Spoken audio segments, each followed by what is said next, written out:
Thank you for inviting me, and thank you for attending, everyone. And I always appreciate when Catherine invites me to do these talks.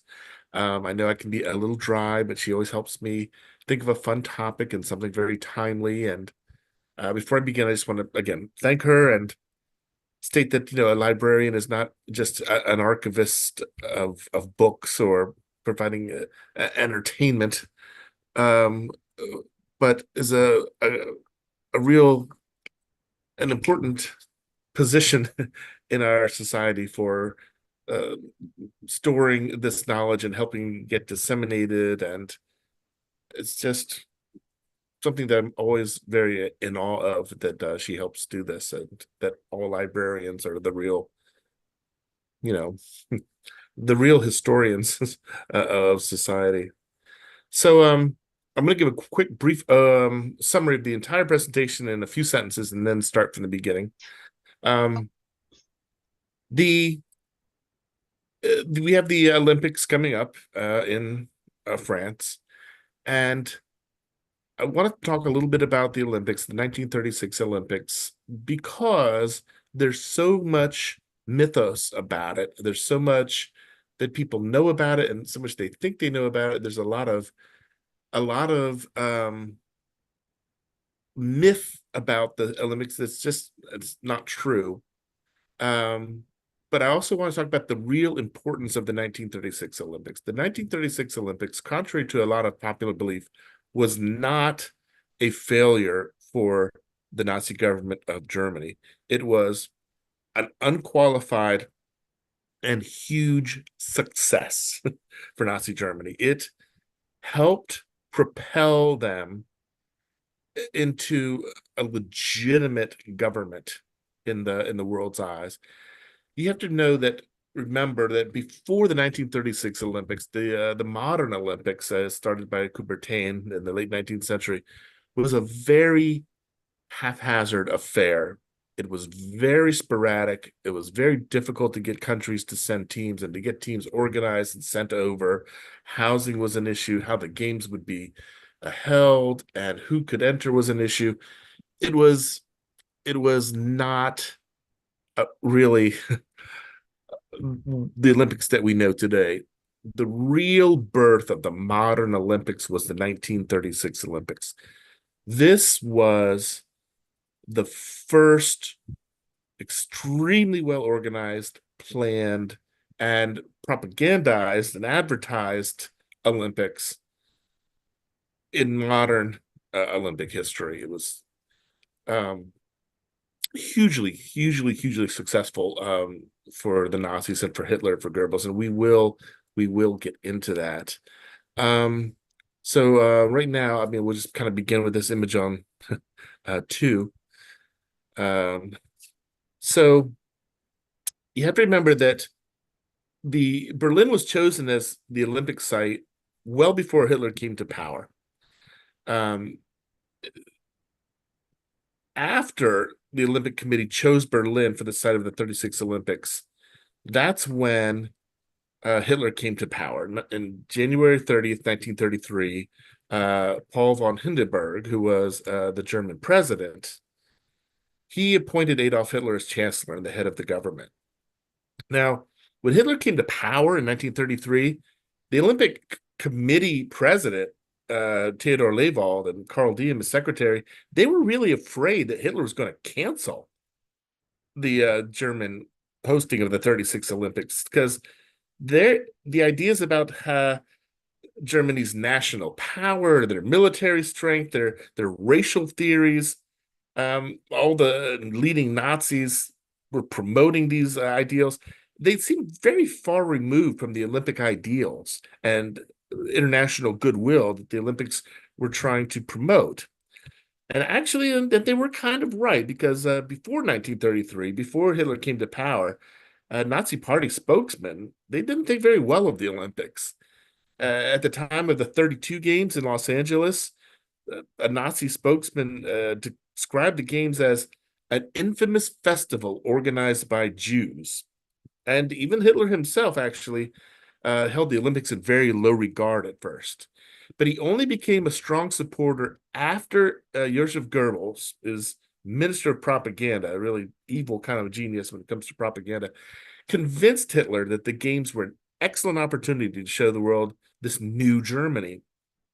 Uh, Hitler's government at this point, they viewed the Olympics as a chance to increase, also foreign monies coming into Germany. So if you go to slide 3. Um, Now, there were reports of Nazi discrimination against Jewish athletes, and that became a very central issue in the debate that developed over participation in the Olympics. The question was mostly argued in the United States, which traditionally sent one of the largest teams to the Olympic Games. And after the Summer Olympics between 20 and 32 at Antwerp, Paris, and Amsterdam, and Los Angeles, the American athletes brought home the most medals. So passing up that chance to do the same at Berlin would be a real sacrifice for the athletes, the coaches, and the American Olympic organizers. And then it's very important to remember that at this time, before 36, when the Nazi government was still fledgling, there were huge protests against the Nazi government. In America and other countries, they did not think the Nazi government a legitimate government. They thought that these violent thugs, it was a government of violence, a government of murder. They're really held in very low regard. And whether to be accepted as a legitimate government or not was really not it was still a big question at this time.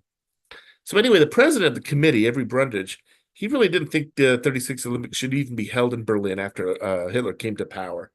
He was actually very open to the idea of moving these games away, and he said, uh, personally said, my personal but unofficial opinion is that the games will not be held in any country where there will be interference with the fundamental Olympic theory of equality of the races. So in 1934, the Nazi government, was trying to show that German Jewish athletes were being treated very fairly.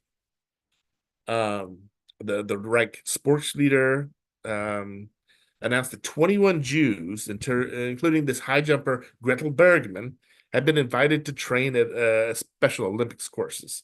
And that September, Avery Brundage of the Olympics went to Germany to see whether these Jewish athletes were actually given this equal opportunity to compete. And after a brief tour of the facilities, um, he you know, he was actually won over. uh, I'm trying to think of like the exact quote. He he stated publicly that these Jewish athletes were being treated very fairly, and the games actually should go on. So in 34, the AOC Olympic Committee said, "Okay, the 36 Olympics will go on, and they will be in Germany." So if you can go ahead and show slides 4 and 5, just like a minute each, Catherine. Um, so Jeremy Mahoney, who was the president of the Amateur Athletic Union 35 for America, and even though attacks on Jews were going on in Berlin in 35, and all these anti-Jewish laws in Nuremberg in September of 35, Mahoney said that Nazi ideology based on racial inequality was the direct opposite of the Olympic Code. He warned that, I believe America to participate in the Olympic Games means giving Americans the moral and financial support to a Nazi regime, which is opposed to what Americans hold dearest. And he was actually supported by a lot of very, very famous leaders in America, Catholic leaders, the governor of New York, governor of Massachusetts, Catholics and Protestants alike. And there was a lot of opposition to participation.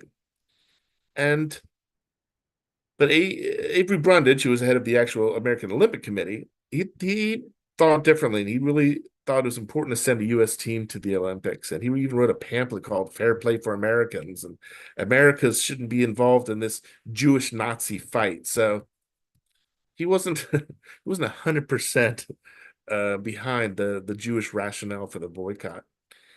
And he was kind of aided in the fact that in 1935, the fencer, Helen Meyer, in the photo, was actually accepted. She was Jewish. She accepted the German Olympic Committee's invitation to compete on the German Olympic team. But she did it on the condition that she be recognized as a German citizen. despite Nuremberg laws, which she would be considered a non-Aryan. So if you can go to slide 6, Catherine. So the International Committee, the Olympic Committee, they received a lot of pledges from these German leaders saying that the black athletes would be treated very well at Berlin. And most African American newspapers actually supported participation in the Olympics. Writers for papers like the Philadelphia Tribune and the Chicago Defender, they argued that the athletic victories by the blacks would disprove Nazi racial views as of Aryan supremacy, and they would promote a new sense of black pride at home. So it was a real opportunity, they thought, for the blacks to step out of their second class citizenship in the United States and the world in general. So in 36, a really large number of black athletes were Olympic contenders. And in the end, there were 19 African Americans, 17 men, 2 women who actually went to Berlin. This was 3 times the number that competed in the 32 Olympics in Los Angeles. And for these athletes, the Olympics were a very special opportunity because you have to remember in the 1930s, African Americans suffered real discrimination in most areas of American life. The Jim Crow laws, designed by whites to keep blacks powerless and segregated, they barred African Americans from many jobs and entering any public places like restaurants and hotels. And in the area of sports, the opportunities for African Americans were very limited at both college and professional level. Black journalists criticized supporters of the Olympic boycott for talking too much about discrimination against athletes in foreign lands and for not addressing the problem of discrimination against athletes here at home. They pointed out that all black Olympians came from northern universities that served mostly white students, and that this showed the inferiority of training equipment and facilities in traditional black colleges where African American students were educated in the 30s. So if you can go to slide 7 for a few seconds and then slide 8, Catherine. So after being informed about this discrimination against Jews and Jewish athletes in Germany, a large number of American Jewish athletes actually withdrew from the Olympic trials. This was Herman Newgas was one. He was a sprinter at Tulane in New Orleans, and Milton Green, who's actually captain of the Harvard University track team, along with his roommate Norman Connors. He's also a track star. And the Long Island University basketball team was composed of Jews and non-Jews, and they unanimously voted to boycott the Olympic basketball trials. So there was a big boycott movement against the Olympics by very conscientious people. If you can go to slide 9, Catherine. Now, there are some Jewish groups like the American Jewish Committee and B'nai B'rith. They did not support a boycott of the Olympics. They thought that such a stand might fuel anti-Semitism in Germany and the U.S. And during the 30s, prejudice towards Jews was very widespread in American culture and everyday social life. Employers discriminated against Jews in hiring, and universities limited the number of Jewish students through admission quotas, and there were a lot of neighborhoods and social clubs that barred Jews. An example of more extreme anti-Semitism was the very, very popular radio priest, Father Charles Coughlin, who would attack Jews on his national program. He had millions of listeners.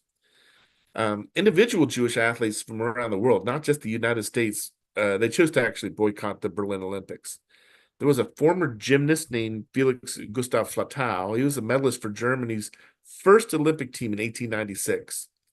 He rejected an official invitation to attend the 36 Games as an honored guest. There were 3 swimmers from the Austrian Olympic team, Judith Deutsch, Ruth Langer, Lucy Goldner. I do have some photos. They didn't join their team also for Berlin. And Philippe de Rothschild is a Jewish bobsledder from France. He boycotted the 36 Winter Games in Germany. And Sammy Luftspring, he was like the top-ranked lightweight boxer in Canada. He was decided not to compete in the Olympic trials. Norman Babe Yak was another. He was a promising Jewish Canadian boxer, and he opposed the game. And in a letter to the Toronto Globe in 36, both Luftspring and Yak wrote, "We would have been loath to hurt the feelings of our fellow Jews by going to a land that would exterminate them if it could." That's a really heavy sentence. You have to remember, this is 1936, and they're using the terms like a land that would exterminate them if it could. So just kind of let that sink in. And if you could, Catherine, just kind of go from 10 to 11 to 12, but take your time. So anyway, when the American Olympic team arrived in Berlin in 1936, a week before the ceremonies, they received a very warm welcome. Thousands of Berliners came out to greet them. The organizers in Germany had planned every event leading up to the Olympics, the competition itself, but also the festivities. Some Germans worked years to prepare the Berlin Olympics and received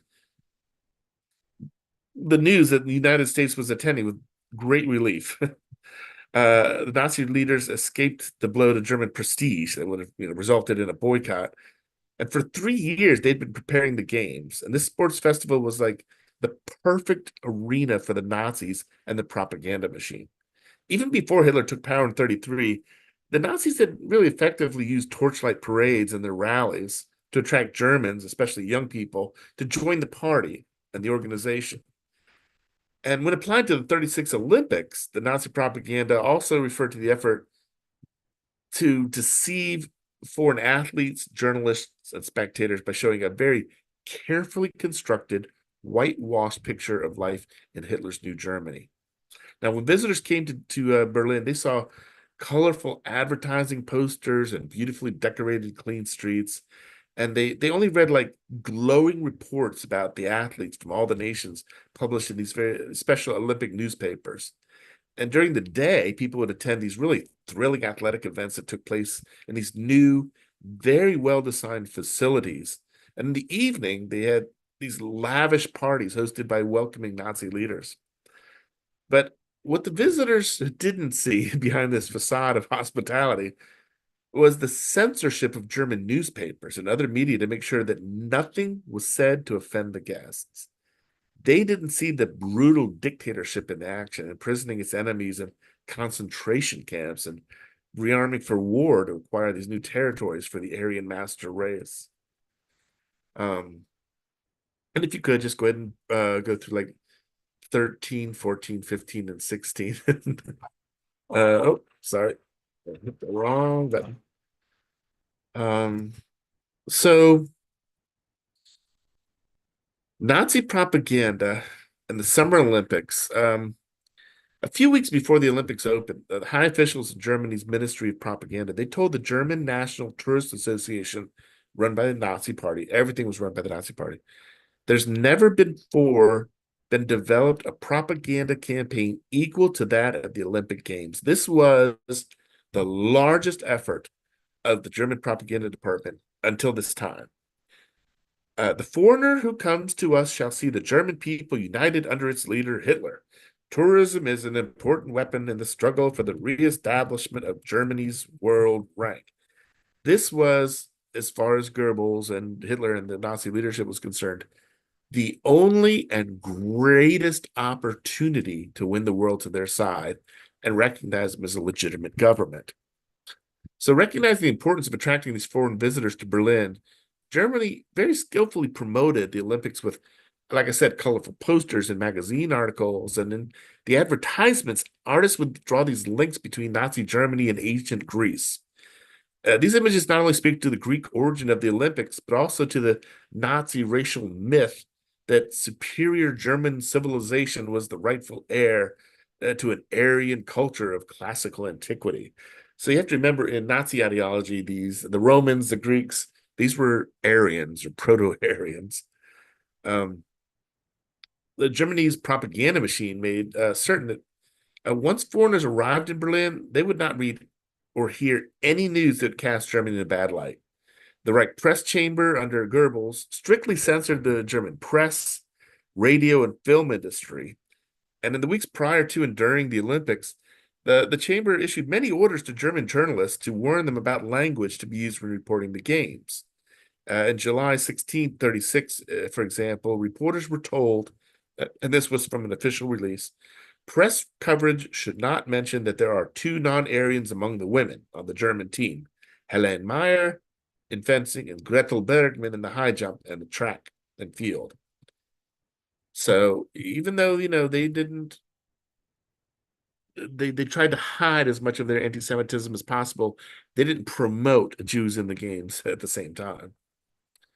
So in August in 36, the Olympic flags and swastikas were hung from all these monuments and houses of a very festive and crowded Berlin. Most tourists were very unaware that the Nazi campaign against the Jews had been briefly suspended. The regime had moved anti-Jewish signs until the games were over, and Der Stürmer, the number one Nazi anti-Jewish newspaper, it's called the Stürmer, it was a very rabidly anti-Jewish newspaper. It was removed from all the newsstands. Now the paper was still published using racial caricatures of Jews and blacks in its Special Olympics issue, but they tried to hide this. Get a slide 17, please. So the tourists, they didn't really know about this cleanup that swept several hundred gypsies off the street in July 1936 and into a camp in the Berlin suburbs. It was a major concentration camp, Sachsenhausen, that was under construction outside of Berlin. Nor were the visitors aware that in the preparation for the arrival of Olympic spectators, the Nazi officials ordered that for the duration of the games, police should not arrest foreign visitors under paragraph 175 of the German code that made a broad range of homosexual acts illegal. So they kind of like bit their tongues and did not arrest anyone or prosecute anyone for these anti-Nazi laws. They removed all the anti-Jewish street signs. And you have to also, it's important to know that the very first concentration camps in Germany were started as a result of the 1936 Olympics. It was for the rounding up of mostly gypsies, but anyone that they considered undesirable that they didn't want the locals to see, career criminals, prostitutes, drunks, things like that. Um, they were sent to the very first concentration camp, and the Berlin Olympics was the impetus of this. If you go to slide 18, please, Catherine. So I want to talk a little bit about the African American successes now. 2 weeks after the Olympic Athletic Commission began, and competition began, I'm sorry, in August 2nd, in the men's track and field event scheduled for the first week, 10 of the 66 men competing for the United States were African American. They'd won 8 out of 12 events won by the Americans, which is just astonishing. The African American athletes at the the Berlin Games captured a total of 14 gold, silver, and bronze medals in individual and team events. And many American journalists really they hailed these victories of Jesse Owens and other blacks as this blow to the Nazi myth of Aryan supremacy. So this whole mythos that people have about, oh, the Olympics were this giant failure for Germany because they exploded the myth of Aryan superiority, that was just an angle that the American press was taking at the time. In the German press, it was, a slight embarrassment and a hiccup, but believe me, it wasn't first and foremost on their mind. The Olympics for them at this point still were a huge propaganda success. People were coming to the games. The people who were visiting the games as spectators and athletes were treated well. They went back home with these glowing reports. I was treated so well.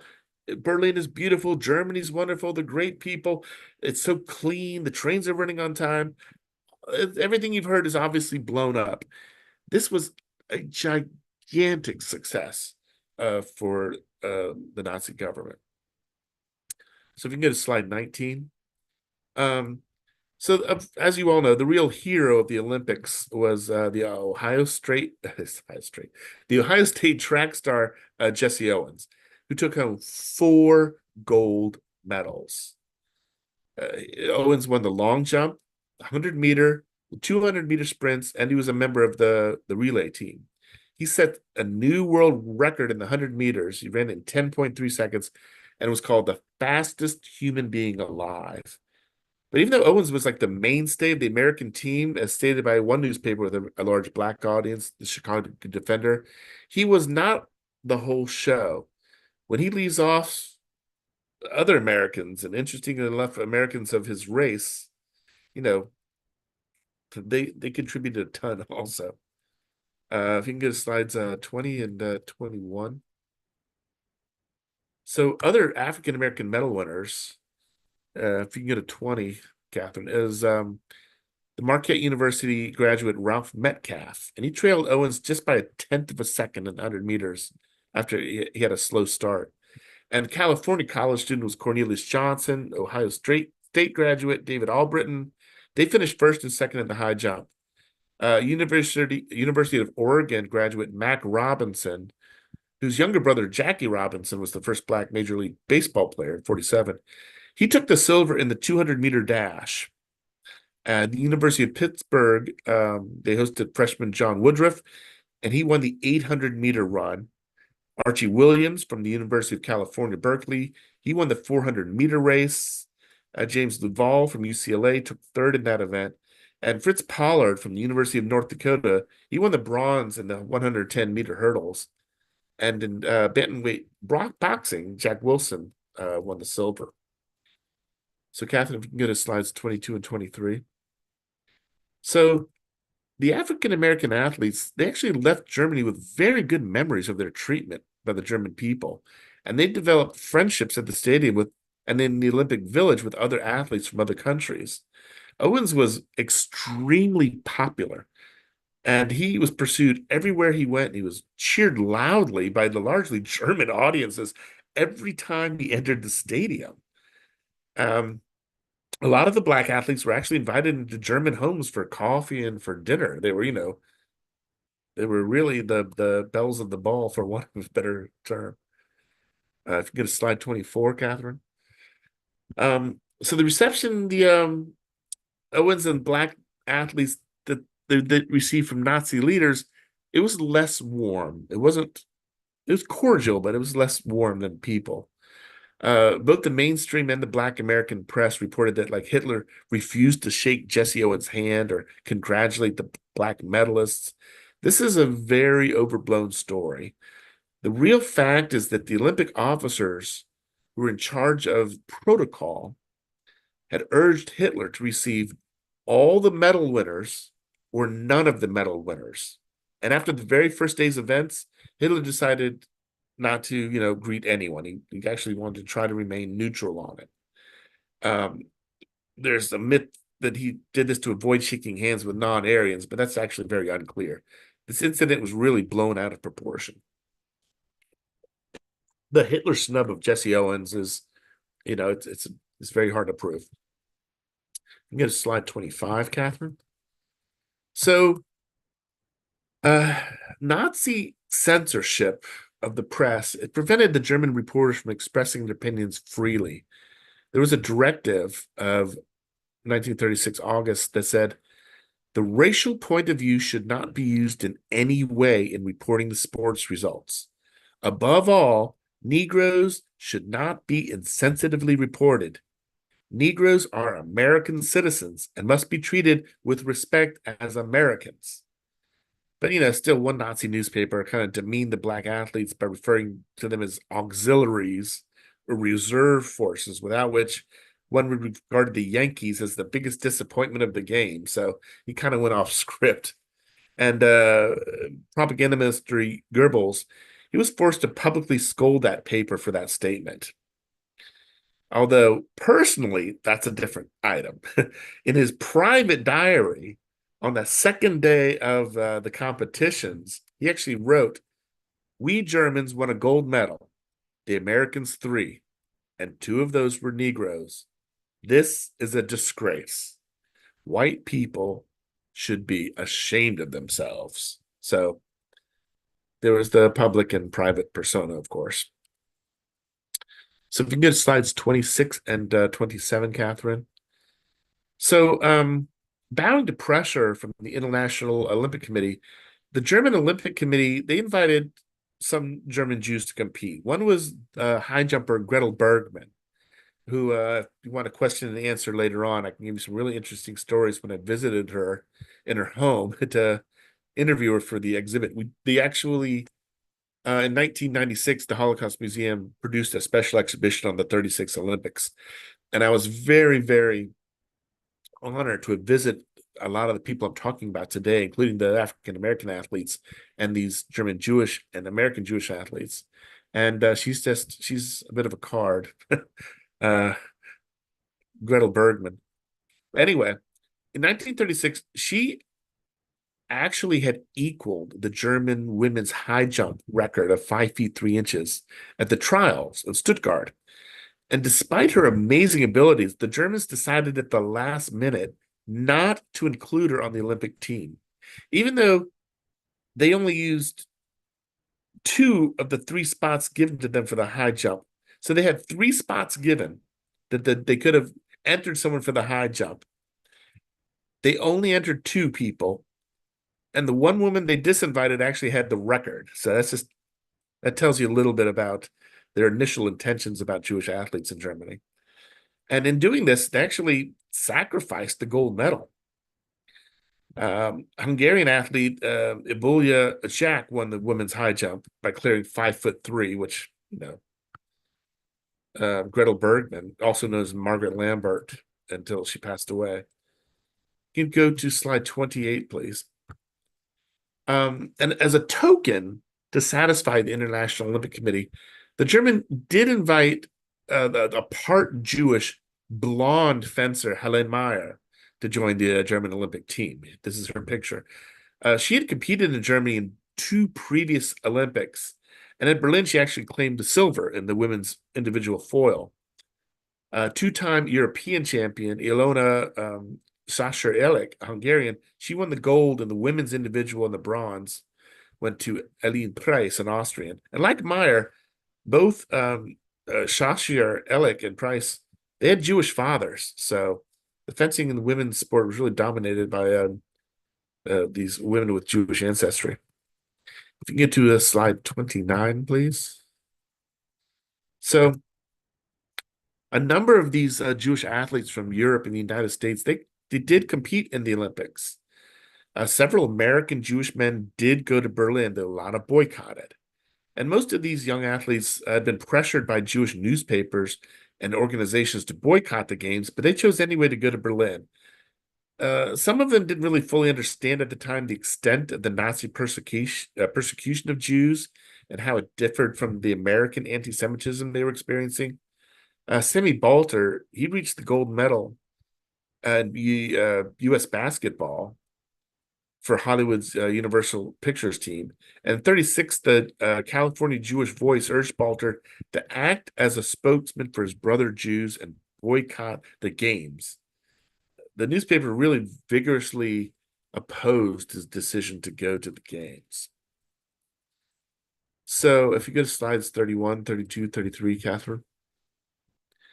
So Germany actually emerged victorious from these Berlin Games. The athletes captured the most medals when all the events were counted. German hospitality and organization won the praise of many visitors.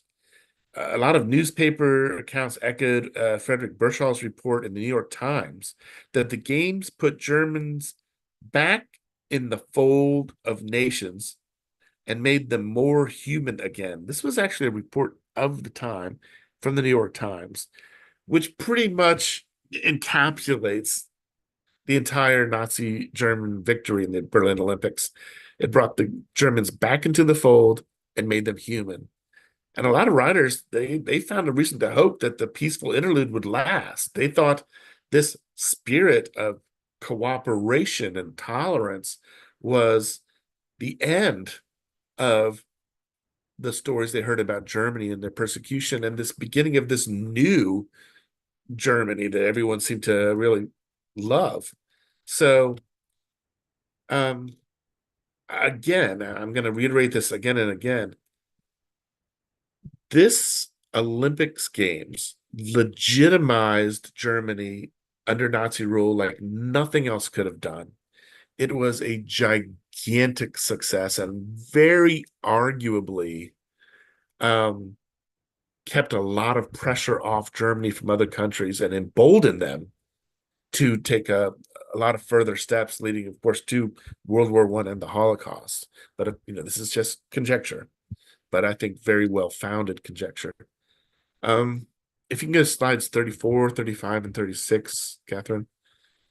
There were a few reporters, like William Shearer, who regarded this Berlin glitter as hiding a very racist and militaristic regime. And in his diary, it's a very great diary if you ever get a chance to read it, he wrote, I'm afraid the Nazis have succeeded with their propaganda.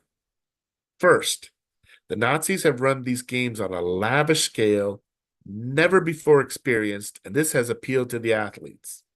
Second, the Nazis have put up a very good front for the general visitors, especially big businessmen.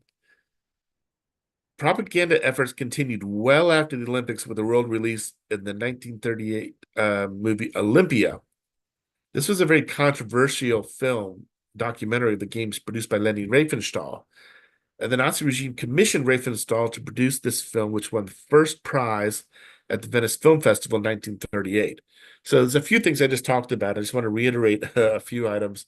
The first is that not only were visitors and athletes completely won over, so were businessmen. And this was extremely important when it came to investment in Germany and support of Germany. Germany was very cash poor. They had an inflated currency. All their gold was gone toward payments for the Treaty of Versailles for World War One. This was a real coup in getting investors and businessmen to say, oh, here's a country where I can put my money into. They're going places. They're doing things. And Riefenstahl's film, I'm going to show a clip of it later, um, is really a beautiful thing to see. It's pure propaganda. If you ever get a chance to see it or highlights of it, Olympia, she had access to the Olympics like no filmmakers ever had before. Cameras were right there on the field for all these events. Beautifully filmed with very expensive film, gorgeously edited. The music is great. The cinematography is great. And there's very obvious ties to this, the German of today and to the greatness of the athletes of the Roman and Greek period. It starts out with these beautiful film of a recreation of the Olympics in Rome and Greece and thousands of years ago. And it's kind of melds into the modern German of today. It's really a beautiful thing to watch, but it's an obvious piece of propaganda. Go to slide 37. So after the Olympics, Hitler pressed on with his plans for German expansion into these new territories, including he wanted to take over the Olympic Games forever. This was a man who was completely against the games before they began, but after them, he was like, from now on, all Olympic Games will take place in Germany. His plan was that he was going to build this amazing stadium. Here's a picture of a model of it. Um, in 1937, he looked at these plans by Albert Speer, his architect, for this new stadium in Nuremberg. And this model would hold 400,000 seats. And Hitler just loved this. He loved monumental buildings, and he wanted Berlin to be raised and rebuilt with these gigantic, gaudy structures. And when Speer told Hitler that the dimensions of the field didn't conform to the Olympic standards, Hitler told Speer, don't worry. In 1940, the Olympic Games will take place in Tokyo, but for thereafter, they will take place in Germany for all time to come. So, if you go to slide 38. So this pause in the Germany's anti-Jewish campaign was actually very brief. William Dodd, who was the ambassador to Germany, the U.S. ambassador, he reported that Jews awaited with fear and trembling the end of this Olympic truce. And 2 days after the Olympics, Captain Wolfgang Furchner, an organizer in the second command during the Berlin Games of the Olympic Village, he actually killed himself after he was dismissed from active military service because of his Jewish ancestry. And in 1938, 2 years later, German troops marched into Austria. The Nazis stepped up their anti-Jewish campaign. In November 38, the Kristallnacht, the night of broken glass, the rioters burned over 1,000 synagogues in Germany and in annexed Austria. They vandalized and they looted 7,000 Jewish businesses and homes, killed dozens of Jews in this assault organized by Joseph Goebbels, the propaganda minister, and despair drove many Jews to suicide after Kristallnacht, and a lot more actually fled the country. If you can go to slides 39 and 40. Um, Ilya Shrabsman was a Jewish swimmer at the 11th Summer Olympics. He was originally a swimmer in this Jewish sports club in Warsaw, and here he is pictured. He swam with the national team in Berlin. He was killed by the Germans in the Warsaw Ghetto in 1943. Werner Zeelenbinder, he was a German communist. Here's his picture. He was a wrestler at the 11th Summer Olympic Games, and Zeelenbinder placed fourth in the light heavyweight division of the Greco-Roman wrestling event, and he was hanged in a German prison in 1944. Um, these were people who participated in the 1936 Berlin Olympics, but there were many Jews who participated in earlier uh, Olympics for Germany and for Austria, who also perished in the Holocaust, not to mention Jewish participants of countries that the Germans occupied and militarily had conquered in World War II. So, um, there's so much to cover in this topic. There's so many interesting sidebars and stories. The African American experience, what they had to experience once they came back home. There were some films I wanted to show that I think I kind of glossed over accidentally. Um, the um, like for instance, can you go to slide 42, Catherine, and show that clip real quick? Okay, the one with Jesse Owens? Is that Yes, okay? yes. Yes, let me get there. Oh, oh, hold on. All right. Thanks. This is the one, Go ahead correct, and Paul? play it. Yeah. Okay, good. It's just, I wanted to show this clip because I wanted to show that Jesse Owens was a huge hero in the Olympics in Berlin. And he was extremely popular with the masses and the people. He's given a lot of respect. He thought things would change when he got back home. You go ahead and push play. Is it not Um, playing for you? oh, it is play. I'm sorry. Oh, sorry. And yet when he got home, it was very hard for him to join any professional teams and to compete professionally. And he was reduced to things like you just saw here, where he had to race a horse. So his life was still actually very demeaning after this point. And Jim Crow did not end after the 1936 Olympics. Discrimination against African Americans did not finish after the 1936 Olympics. So this whole thing about, oh, this is great propaganda coup and the African American athletes disproved Aryan superiority. Well, they there wasn't a lot to show for in the United States when they got back, is my point. Um, I forget what slides they are on, Catherine, but there was the two other clips I kind of wanted to show. The I Uh, think one was number 3, yes, that one is the Berlin Berlin. near. Okay, Right. let me go I to wanted that to one. show this because I wanted to show that there is some. This is actually not colorized. This is actually original footage. Um, the Berlin 1936 cleaning up for the Olympics was really a gigantic success. Go ahead and push play whenever. It looked beautiful. They taken down all the signs. The welcome mat was out for everybody. Um, Olympic banners were everywhere. The whole city was just absolutely spotless. Everything ran very efficiently.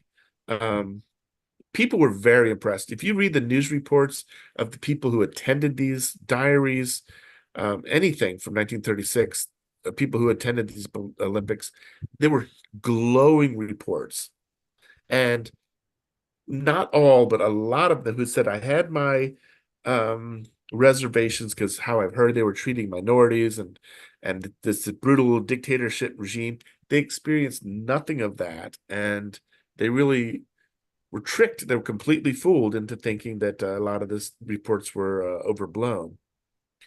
Um, you can go ahead and fast forward a little bit through this. Just I just wanted to give a this is a long clip. I just kind of wanted to show um, just how beautiful the city was, how clean and organized everything was. Um, the red carpet was really rolled out. They anyone who the Germans deemed at all as being undesirables were arrested, rounded up, sent to camps.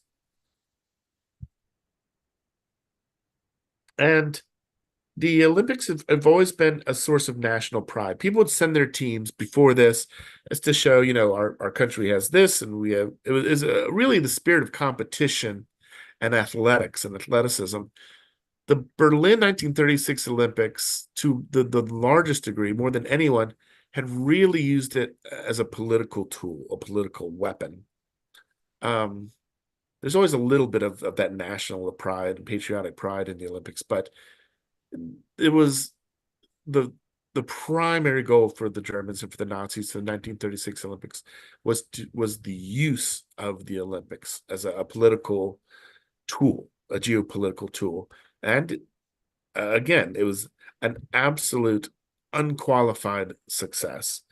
There have been Olympics to this day that have tried to emulate this success, not for legitimizing a fascist dictatorship, but just to showcase just how wonderful their country is and what a great tourist destination it would be, and invest your money here. There was so much learned from these Olympics in so many other different fields. It really was, even though 96, 98 was the first modern Olympics, this was to me the real birth of the modern Olympics as we view them today. So, um, thank you. And I did include also the Olympiad Mhm. film here. Again, I have no idea uh, where I put that Oh, I got it. on here. Um, there we Somewhere go. I think Oh, toward the end. uh, No. hold on. I need to go directly to YouTube to show this one. Oh, that was it. Okay, yeah, yeah. Yep. Sorry about that. I should have had that queued up for everybody. Okay. I just wanted to show this again to show that before there were newsreels, very crude films and home movies of the Olympics that people would see when they go to the movie theater and say, "Oh, this is what's going on in the Olympics," and they were very crude and very brief. The camera was shaky; it wasn't very clear. They really weren't very interesting. This film was a real work of art. If you go ahead and fast forward a little bit through this um, again,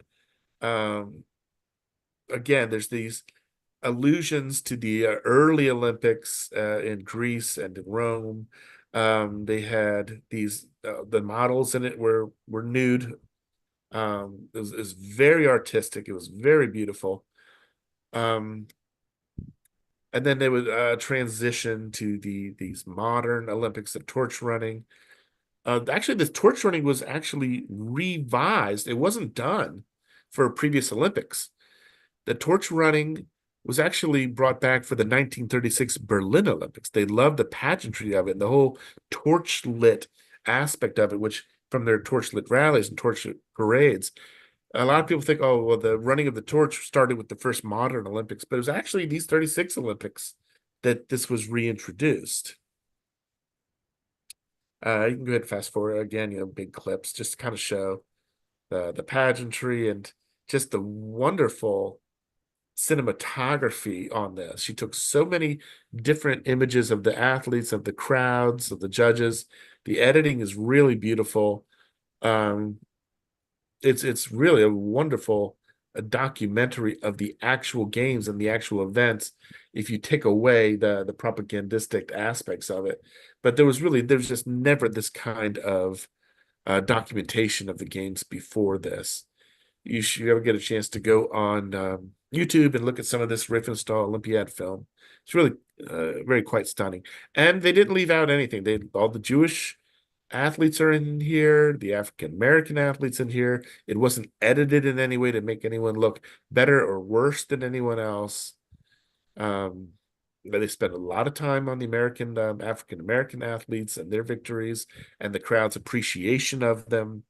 It was not a blatant anti any kind of propaganda. It's just very pro German propaganda. I'm gonna let you show a few more little clips of this. People take for granted this kind of footage now because you see we have great television coverage and film coverage, but this was really groundbreaking. It's hard to it's easy to underestimate how groundbreaking this film was.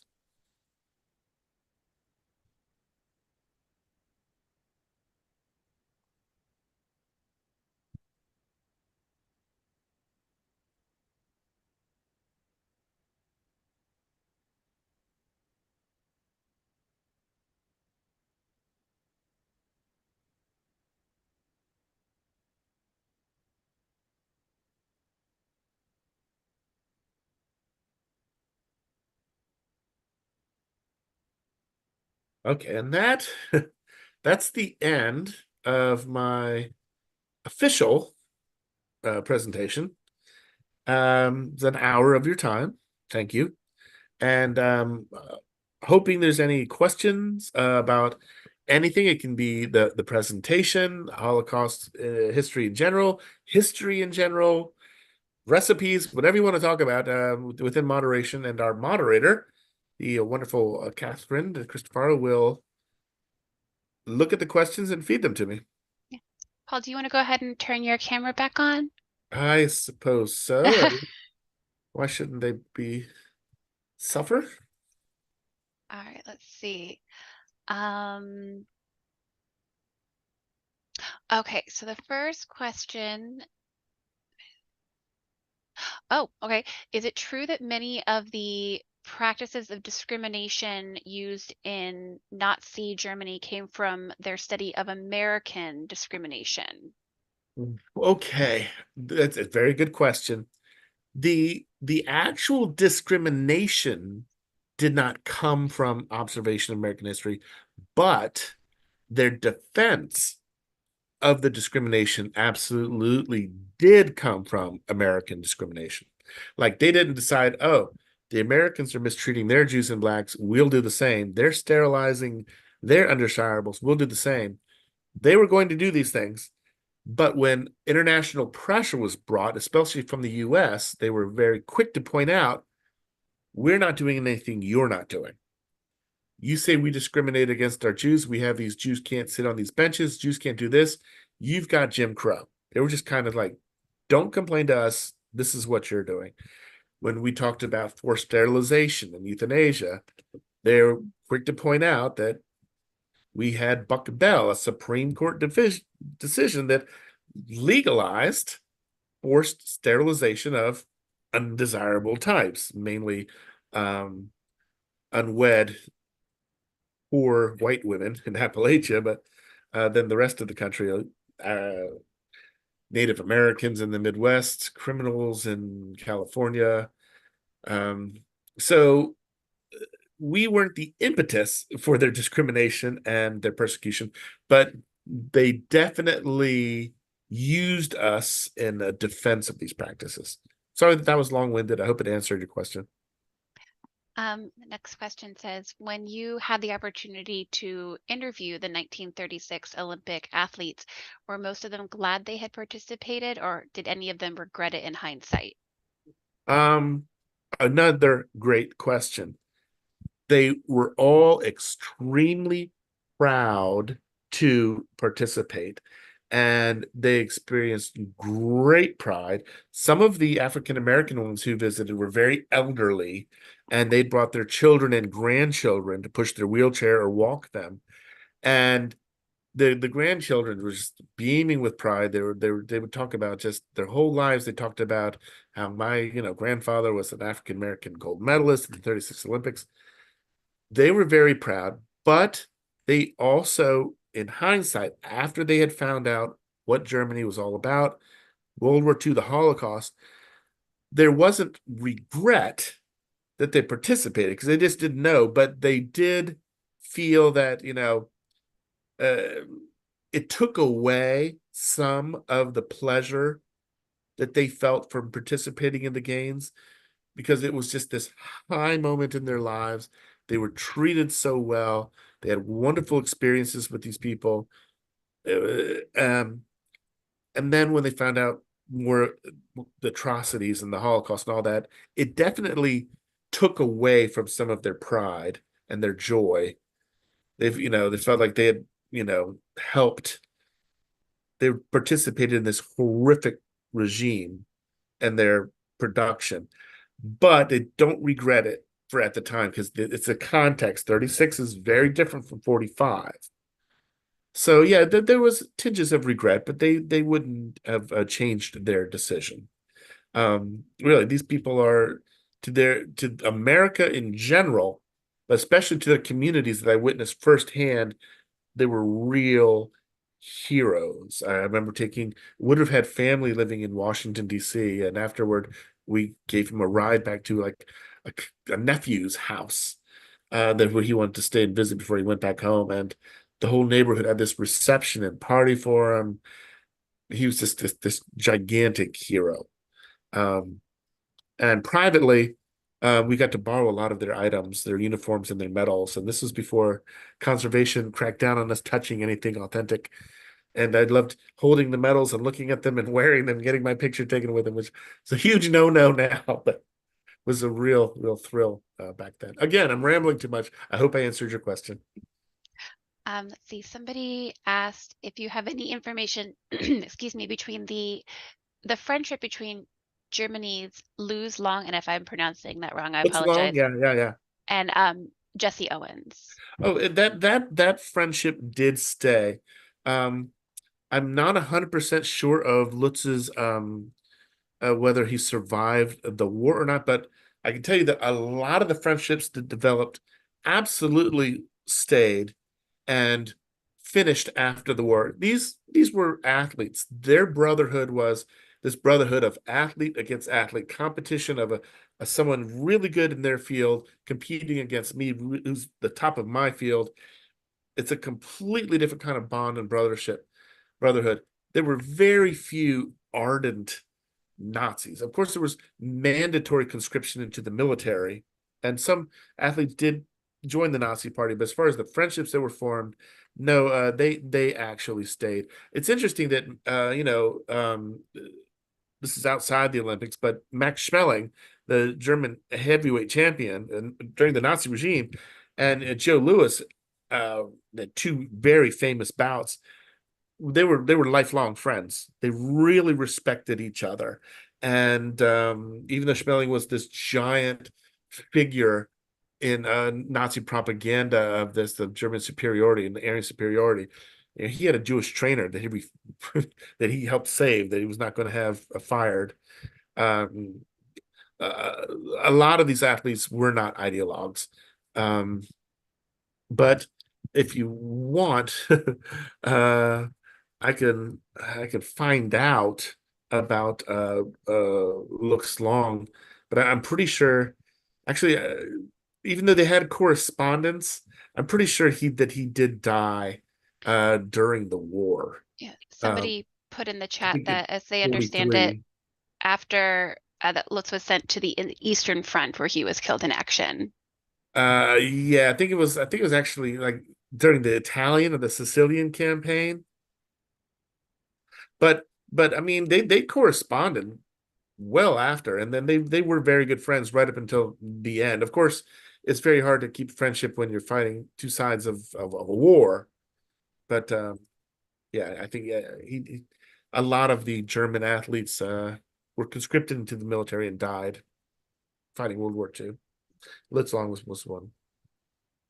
Um, if anybody else has questions, please put them in. But I do want to share uh, the uh, the Holocaust Memorial Museum does have a page right now dedicated to the Berlin Oh, Olympics. If you want some more information, but this looks like it has a lot of the information that was put Yeah, I covered maybe 5% of the yeah, I topic. was gonna say. And not well, but there's a lot out there. Yeah. There's so many great resources. It was and there's several books on the topic. Um when we created the exhibit in 96, we had a companion book that features a lot that was in the exhibition. It's called the 1936 Berlin Olympics by Susan Bacharach. She was our curator at that time, and she's done a lot of sporadic work for the museum. She retired, but now she's actually, I'm working on her team to help refresh the permanent exhibit, which is 30 years old. And we're currently incorporating a lot of new scholarship and a lot of new artifacts and research. And Susan Bacharach is the head of that effort. So nobody actually ever really retires from the museum. But thank you so much, Paul. This was wonderful. I always enjoy these, and I again, I really appreciate the work that you do to just educate the public about Oh, these kind of topics and to show the importance of history and the significance in their lives today, all these important connections. It's just really, it's just wonderful work that you do, and I really appreciate it. well, thank you. Um, let's see. Oh, somebody did want to say this is wonderful. Thank you. Um, And oh, somebody did say also that they appreciated the explanation about the handshake of with Hitler and Ah, Jesse yeah. Owens, Yeah. and also just how there's not much acknowledged about how FDR was not exactly Oh, welcoming of yeah. Jesse Owens. And Well, yeah, yeah, I could get into quite a bit about America's response to the athletes after the fact. And yeah, FDR was he was anti-Germany from the start, 1930. So he didn't want to do anything that would help legitimize their government. well, thank you so much. Paul, you were wonderful as always, and thank you for always doing these and for agreeing My to pleasure. do them every time I ask. Oh, and So, all right, thank you all for coming this evening. I'm going to stop the recording.